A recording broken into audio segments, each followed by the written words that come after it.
The hospital. My dad came to ask for money to help my sister, while I had just been in a car crash. I said no. When I opened my eyes in the hospital, everything hurt: my ribs, my legs, my lungs, even my eyelashes. But the worst pain wasn't physical. It was realizing that I had no missed calls, no frantic messages, no one pacing outside my room, not even my dad. 3 days after the crash, he finally walked in. I was ready to cry from relief. But he didn't ask if I was okay. He didn't hold my hand. Instead, he sighed, looked around the room and said, "Do you still have that emergency fund? Jessica's in trouble. She really needs help." That's when something inside me cracked, not a bone, not a bruise, but a piece of belief I didn't know I still had. Because I hadn't died in the crash, but in that moment, I realized I'd been invisible to my own family for years. It had been a normal Tuesday. I'd stayed late at the office to finalize a code deployment. The sun was already dipping when I finally got on the road, dreaming of leftover pasta and a long hot shower. I remember checking my mirrors at the intersection. I had the green light. Then metal, screeching, shattering. A massive black SUV ran the red and plowed into my driver's side. I don't remember the impact, just a blur. Then white, sirens, pain like nothing I'd ever known. I woke up sometime later with tubes in my arms and a monitor beeping near my head. They said I'd blacked out. Internal bleeding, 3 broken ribs, fractured femur. A miracle I'd survived at all. The nurse asked if I wanted her to contact my emergency contact. I said, "My dad, Robert Monroe." She nodded and left the room. That was on a Tuesday night. By Friday, he still hadn't shown up. Not a call, not a text. I kept thinking maybe he was traveling, maybe he didn't get the message, maybe it was just taking time. But on Saturday morning, my nurse said she'd called him again and he'd picked up. She paused. Her face looked careful, like she was trying not to say something. "He said he was aware," she told me. "He didn't ask for details, just said he was dealing with something else right now." That something else I'd later find out was my sister Jessica's financial disaster. I couldn't eat that day. I couldn't even cry. I just stared at the ceiling, wondering how many ways someone could be erased from their own family. I wasn't angry yet. I was suspended in shock. Lena, my best friend from college, who now worked in the same hospital, was the only one who came. She brought me a stuffed fox from the gift shop, said it was ugly but loyal, like her. "Your family know you're here, right?" she asked carefully, fluffing my pillow. I didn't answer. I didn't have one. On the 4th day, just after the nurse helped me sit up and change the dressing on my side, I heard footsteps approaching my room. I turned, expecting Lena. Instead, it was my dad. Robert Monroe, pressed shirt, sharp jaw, phone still in hand. He looked like he'd just stepped out of a boardroom. I waited for the emotion to hit me: relief. Maybe. Something. But all I felt was confusion. He didn't rush to my side. No hug, no frantic questions. He just stood there, looking around like the hospital room was mildly inconvenient. "Hey," he said finally, eyes landing on the 4 in my arm. "You look awake." "Yeah," I replied, my voice hoarse. 4 days now." He blinked. "Right. They told me." He pulled the chair closer, sat with a sigh. I watched him shift in place like this was some sort of negotiation he didn't want to lead. Then he said it. "Jess is in a bit of a situation. She made some bad decisions with her ex-investment stuff. Pretty bad fallout. She needs help." I didn't say anything. He went on. "You've always been the stable one. You've got savings, right? Something from that job of yours? She just needs enough to hold her over, tide her through the storm." The words hung in the air, heavy and ridiculous. I stared at him. I was sitting in a hospital bed with stitches along my stomach and screws in my leg. And he was asking me for money. To help Jessica. I wanted to laugh, but I couldn't breathe deep enough for it not to hurt. "I almost died, Dad," I finally said. "And you're here to talk about Jessica's money problems?" He raised his eyebrows like I was being unreasonable. "Of course, I care you were in an accident. But Jess is in free fall. You don't know what she's going through." "Oh no," I said, bitter. "Just a fractured skull and some internal bleeding. But let's talk about how hard this is for Jess." He looked genuinely baffled. as if he truly didn't understand why I wasn't instantly offering a check. "She's your sister," he said sharply. "You two used to be close." "No, Dad. I used to clean up after her." I turned away and stared at the window. I couldn't look at him anymore. He didn't stay much longer, just muttered something about letting me rest and walked out. "No, I'm glad you're alive." "No." I was scared. Just Jessica. Always Jessica. After my dad left, I stared at the ceiling for hours. The machines beeped. The hallway outside was a blur of motion. A nurse poked in to adjust my IV, but I barely noticed. My chest ached not just from the cracked ribs, but from something deeper, older. It wasn't just what he said. It was the fact that I'd expected more, even after everything. Even after a lifetime of being invisible, unless someone else needed something. I kept replaying his words over and over. "Jess is in a bit of a situation. You've always been the stable one. She just needs help." As if I were some sort of family piggy bank. As if surviving a car crash made me more useful, not more worthy of care. I thought of my savings account, the money I'd built carefully over a decade working in tech. I wasn't rich, but I'd been disciplined. Budgeting every month, skipping vacations, delaying fun, all to build a future for myself. Not to bail out Jessica from another situation. This wasn't the first time either. There was a memory vivid, sharp from high school. I had just gotten accepted into a competitive summer robotics program. It was expensive, sure, but I'd earned a partial scholarship. I'd been so proud. Then Jessica got caught shoplifting. Our parents grounded me, took the tuition money I'd raised through tutoring, and redirected it to help her recover her reputation. They said it was a family emergency, that my opportunity could wait. It never came back. And then in college, when she dropped out of her third program, I was told to drive 6 hours to pack her dorm room because my parents were too stressed. I did it. I always did it.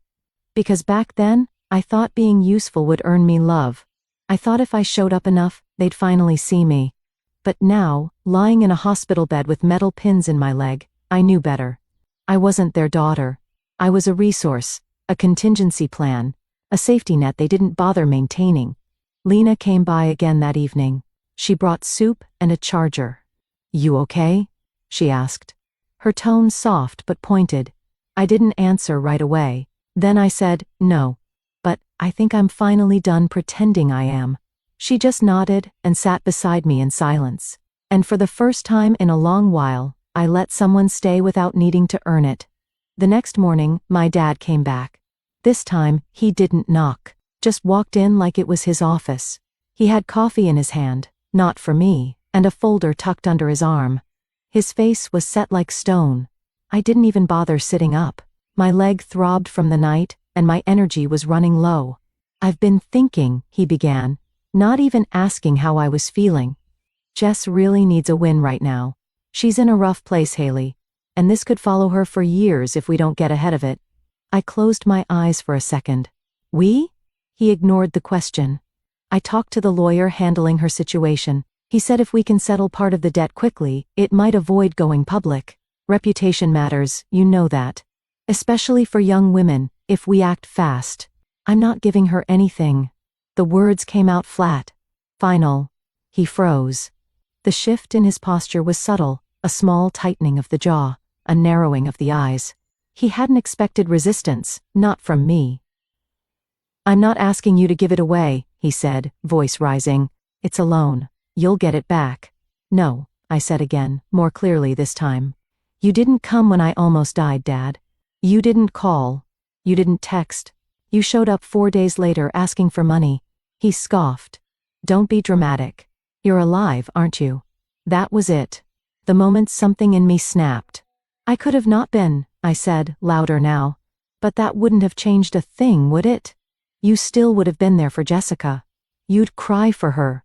You'd bankrupt yourself for her. And me? I'd be a name in the obituary column you skimmed while looking for bail options." He stepped back slightly. Not out of guilt, just surprise. He didn't recognize this version of me. "I'm not the one who's failed this family," he said coldly. "You're letting bitterness make you cruel." "No," I whispered. "Bitterness is what happens when you spend your whole life being told you don't matter unless someone else needs something from you." There was a long silence. Then, in the lowest voice I'd ever heard him use, he said, "If you let Jessica fall, she won't be the only one we cut off." I looked straight into his eyes. "You already cut me off a long time ago. You just didn't notice." He left without another word, not even a glance back. And for once, I didn't crumble after he walked away. After my dad left, the silence in the hospital room felt different. He hadn't yelled when I said no. He didn't beg. He threatened. And I realized that was the only language he'd ever used with me. Not always with words, sometimes with silence, sometimes with expectation. But always, if you don't give, you don't belong. I sank back into the pillows, letting the weight of years settle around me. My body was healing slowly, but my mind was replaying every scene that had led me to this point, a life built on being the second choice. Or worse, the convenient choice. I thought about senior year. I'd been accepted to Northwestern with a scholarship. Not full, but enough to make it work. I was ready to go, ready to leave Oregon and everything behind. But Jessica got pregnant. And my parents said, "You can defer just 1 year. Help us get through this." So I did. I stayed, worked, helped babysit, took night classes instead. Jessica moved on.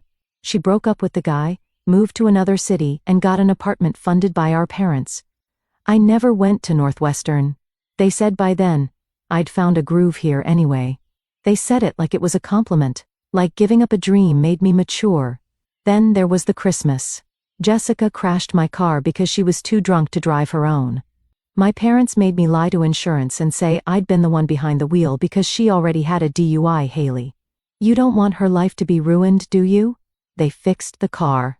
But they never fixed the trust. And now, after all those years, I was lying in a hospital bed with metal screws in my bones, and they still didn't see me as someone worth showing up for. Just someone useful, someone available. Not once had anyone in my family said, "Thank you for those sacrifices." Not once had they asked if I wanted to give. They just took. Because I let them. Lena came in around noon.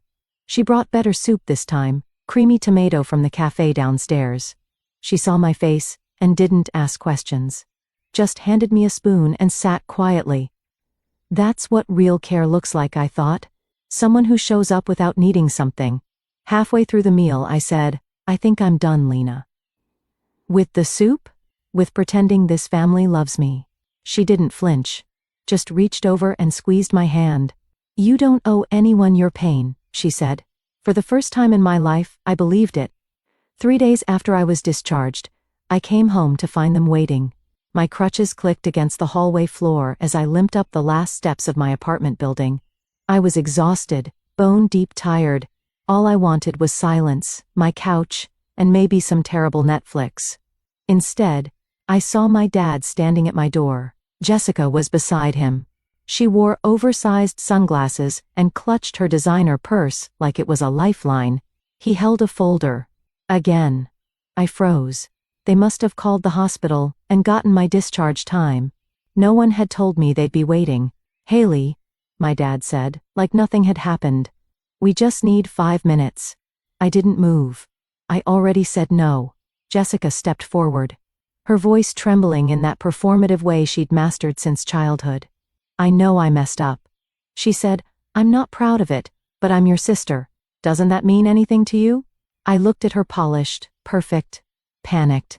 The same girl who had taken everything, even when she didn't ask. "You weren't at the hospital," I said quietly. Her face flinched, just a bit. Then she put on the victim mask. "We didn't know how bad it was. Dad said you were fine. Because you didn't ask." My dad's tone sharpened. "Don't turn this into some moral crusade. Your sister's future is at stake." "And mine wasn't?" I snapped. "You didn't even check if I'd walk again. But now you're here. What to beg?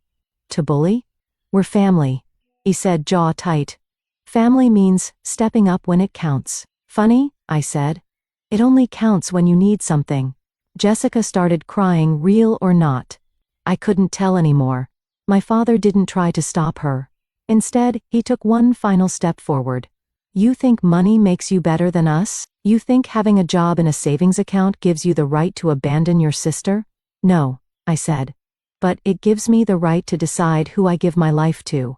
He opened his mouth again, probably to deliver one more threat, but I held up my phone. "If you don't leave right now, I'm calling the police."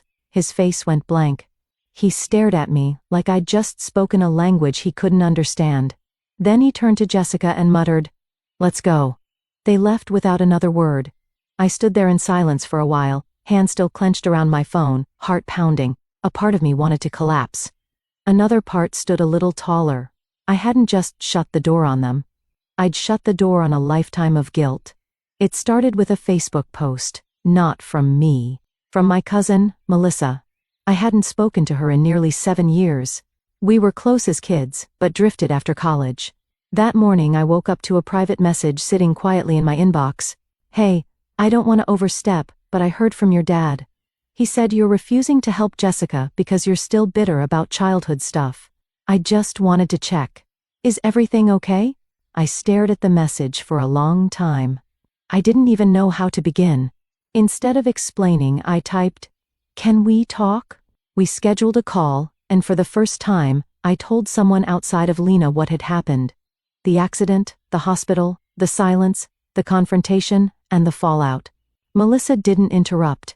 When I finished, she exhaled slowly and said, "That sounds exactly like them." It turned out, my parents had started making rounds, quietly poisoning the family tree, painting me as selfish, vindictive, ungrateful for all they've done. They told everyone I was sitting on a pile of cash while Jessica was drowning, that I was letting my sister's life crumble because of old grudges. They'd left out the part about not visiting me in the hospital. They'd left out the part about demanding money like it was owed. But something unexpected happened. People didn't buy it, not this time. Because apparently, I wasn't the only one. Melissa told me that when Jessica's startup was crashing last year, she had borrowed money from our Aunt Camille. Thousands. Promised to pay it back in 2 months. It never came. When Camille asked about it, my father told the family Camille was spiteful and jealous of their success. They stopped inviting her to holidays. Another cousin, someone I barely remembered from childhood, messaged me the next day.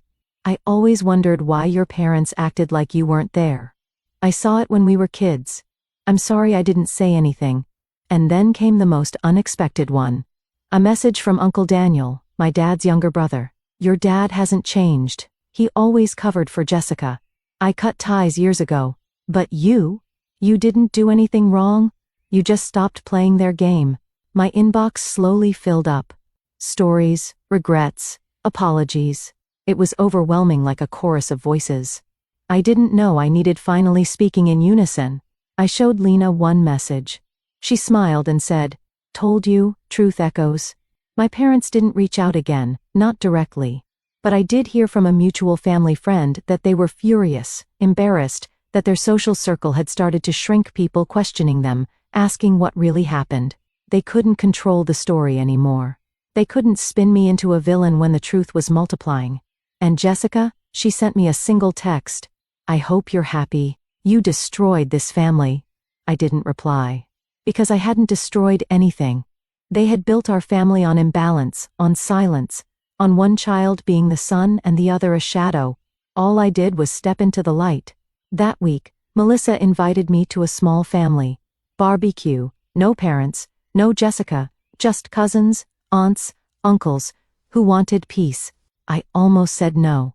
But then I remembered what Lena told me. You don't owe anyone your pain. But you do deserve connection. So I said yes. At the barbecue, Aunt Camille hugged me so tight, I thought my ribs might re-crack. Uncle Daniel grilled salmon and called me the bravest damn Monroe. It wasn't a dramatic reconciliation. It wasn't a movie moment. But it was real. And as I sat on a patio chair in the sun, laughing with people who finally saw me, I realized something. I hadn't lost my family. I had finally found the part of it that knew how to love. It's been a month since the barbecue.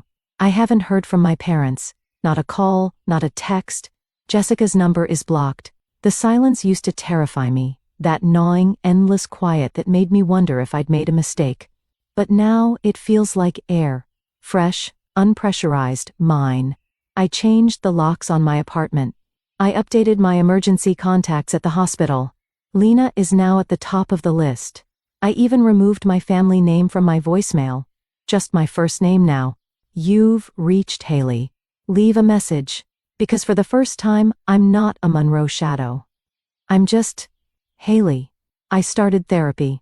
My therapist says I've been in survival mode for years, tiptoeing around people who only showed love when it served them. She helped me name something I hadn't been able to: emotional neglect. The thing is, once you name it, you can finally choose not to carry it anymore. Last week I transferred part of my savings into a fund not for anyone else, not for emergencies, but for me: travel, rest. Maybe a cabin for a week in the woods, silence, but the good kind. Lena's planning a road trip and asked if I want to join. I didn't hesitate. I want to drive again. To reclaim the road that nearly killed me, and remind myself that I'm still here. Still in control, still choosing. Sometimes I think about what would have happened if I had said yes. If I'd handed over the money, if I'd swallowed my anger, if I'd played the role they wanted one last time, would they have thanked me? Probably not. Would they have respected me? Definitely not. They would have pocketed my sacrifice, smiled politely, and walked away until the next emergency. But I didn't say yes. I said no. And that one word didn't make me cruel. It made me free. Because love shouldn't require pain. Family shouldn't demand silence. And being someone's daughter should never mean disappearing inside their expectations. So no, I'm not sorry. I'm not ashamed. I'm not theirs anymore. I'm mine.